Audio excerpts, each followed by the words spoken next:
అయితే యాక్చువల్గా సార్ మరి ఈ సినిమా అయిపోయింది, నెక్స్ట్ ఇంకా రామ్ చరణ్ గారితో సినిమా అంటున్నారు, మరి దానికి సంబంధించిన వర్క్ స్టార్ట్ చేసేసారా సుకుమార్ గారు? దాంట్లో ఆ ప్రాజెక్ట్లో మీదేమన్నా ఉంటుందా అసలు? నేను ఖచ్చితంగా వాళ్ళు ట్రావెల్ విత్ సుకుమార్ గారు అండి. ప్రాజెక్ట్కి సంబంధించి ఒక ఇనీషియల్గా ఒక చిన్న డిస్కషన్ జరిగింది, బట్ ఏం వర్క్ స్టార్ట్ కాలేదు. సో సుకుమార్ గారు ఏంటంటే కంప్లీట్ పుష్ప అబ్సెషన్లో ఉన్నారు. లాస్ట్ 1.5 months అసలు క్రేజీ ఉండింది సార్ ఆయన. ఓకే. ఎందుకంటే సినిమా రిలీజ్ ఇంత పెద్ద ఇది మనం లాస్ట్ మినిట్లో ఏది షూట్ చేసినా అది 5 భాషల్లోకి డబ్బింగ్ జరగాలి.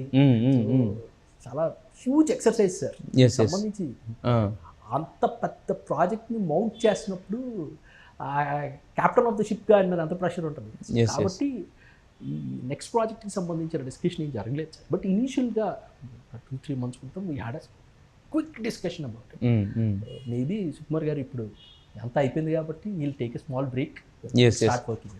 అదే అంటే ఇప్పుడు ఇంతకుముందు ఆయన చూస్తే సుకుమార్ గారిది లాస్ట్ నుంచి కూడా మీరు అన్నట్టు నేషనల్ మార్కెట్ని ఎలా క్యాప్చర్ చేయాలనేది ఆయన మాస్టరింగ్ అయిపోయాడు. ఇప్పుడు రాజమౌళి గారు చెప్పినట్టు కూడా రంగస్థలం అంటే ఫస్ట్ నిజంగా ఈ మార్కెట్ మనకు అప్పుడు బాహుబలి ఇవన్నీ రిలీజ్ అయిపోయి వాటి హోప్ ఉండి ఈ రంగస్థలం కూడా నెక్స్ట్ లెవెల్లో ఉండేది, అక్కడ రిలీజ్ చేసి ఉంటాయి.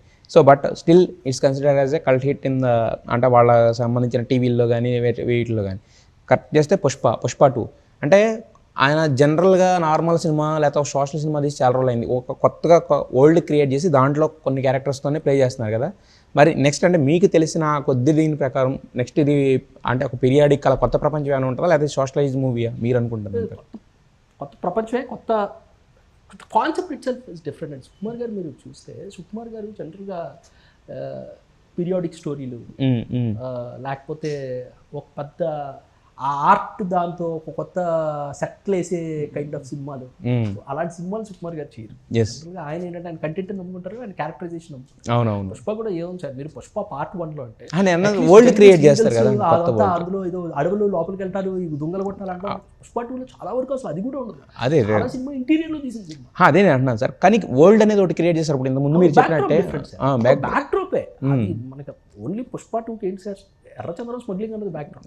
మీరు పుష్ప 2 కూడా చూడండి సార్, అసలు ఎర్రచంద్రం స్మగ్లింగ్ అన్నది చాలా సైడ్ ట్రాక్ సినిమాకి. అవునవును. పుష్ప 2లో ఆల్రెడీ పుష్ప ఎర్రచంద్రం స్మగ్లింగ్ లో సిండికేట్ కింగ్ అయిపోయాడు. అవును, ఇంకా మళ్ళీ దాంట్లో చూపించకూడదు. అదే పొలిటికల్ దానికి వెళ్ళాం, ఫ్యామిలీ దానికి వెళ్ళాం, వైఫ్ అండ్ హస్బెండ్ ఎమోషన్స్ మీద వెళ్ళాం. ఎర్రచంద్రం స్మగ్లింగ్ అన్నది యాక్చువల్లీ ఏంటంటే మనకి చిన్న సప్లాట్ లాగా అయిపోయింది. అవును.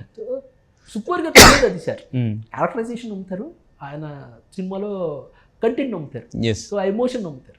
సో ఆ ఎమోషన్ క్యారెక్టరైజేషన్ ఇంపార్టెంట్ సార్. అంటే బేసిక్గా యూనివర్సల్ ఎమోషన్ అనుకోండి సార్. నార్త్లో చూసినా, సౌత్లో చూసినా, తమిళ్లో చూసినా, కన్నడలో చూసినా, ఎవరికి చూసినా ఎమోషన్ కనెక్ట్ అవుతుంది. సో మరి అంటే మీకు తెలిసిన దాని ప్రకారం రామ్ చరణ్ గారిది ఒక అంటే కొత్త సేమ్ కైండ్ ఆఫ్ ఇప్పుడు ఇలాంటి ఒక ఎమోషన్తో కంటెంట్తో రన్ అయ్యే ఫిల్మ్. అంటే normal socialise movie, normal movie అయితే కాదు. నేను ఇప్పుడు మీకు ఇది రివీల్ చేస్తే వైబ్రేషన్ అయిపోతుంది.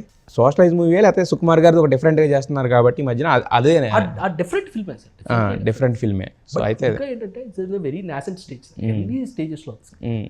సో ఆడ వెరీ క్విక్ డిస్కషన్ అబౌట్ దాని గురించి. అసలు నేను ఆయన సార్ కూడా ఏం వర్క్ చేశారు కూడా నాకు తెలియదు సుకుమార్ గారు.